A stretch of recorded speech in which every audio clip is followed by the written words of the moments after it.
పెద్దపల్లి ప్రాంత ప్రజలందరికీ నా హృదయపూర్వక నమస్కారాలు, హృదయపూర్వక ధన్యవాదాలు. ఇంత పెద్ద ఎత్తున నాకు ఈరోజు ఆశీర్వాదం ఇచ్చిన ప్రజలందరికీ పేరు పేరున ధన్యవాదాలు. ఖచ్చితంగా కృషి చేసి మన పెద్దపల్లి ప్రాంతానికి న్యాయం చేసేలా పోరాడి మరి నిధులు తీసుకొచ్చే బాధ్యత నాదని చెప్పి మళ్ళొకసారి మీ అందరికీ తెలియజేస్తూ, ఈ సందర్భంగా కాకా వెంకటస్వామి గారిని, వివేక్ గారిని, మంత్రి శ్రీధర్ బాబు గారిని, రేవంత్ రెడ్డి గారిని, రాహుల్ గాంధీ గారిని, అందరినీ పెద్దలందరినీ గుర్తు చేసుకొని నాకు ఈ అవకాశం ఇచ్చిన పెద్దపల్లి ప్రజలందరికీ హృదయపూర్వక ధన్యవాదాలు. ఖచ్చితంగా అభివృద్ధి వాటిలో నడిచి మన ప్రాంత ప్రజలకు న్యాయం చేసేలాగా నిధులు తీసుకొచ్చే బాధ్యత నాదని చెప్పి మళ్ళొకసారి తెలియజేస్తూ కాకా వెంకటస్వామి గారిని చాలా గుర్తు చేసుకుంటున్నాను. ఎందుకంటే వారిని మనసులో పెట్టుకొని నాకు పెద్దపల్లి ప్రాంతం ప్రజలందరూ నాకు ఈరోజు ఆశీర్వాదం ఇవ్వడం జరిగింది.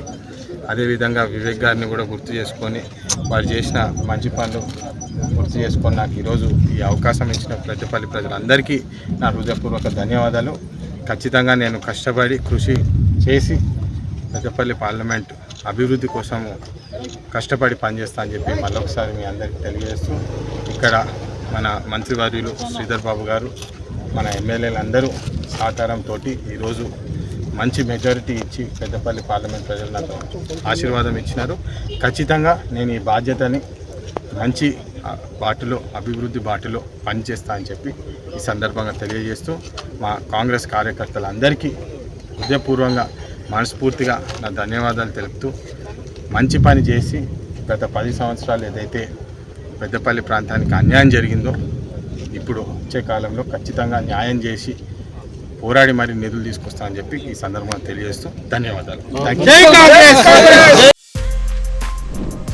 For more videos like this, subscribe Big TV channel.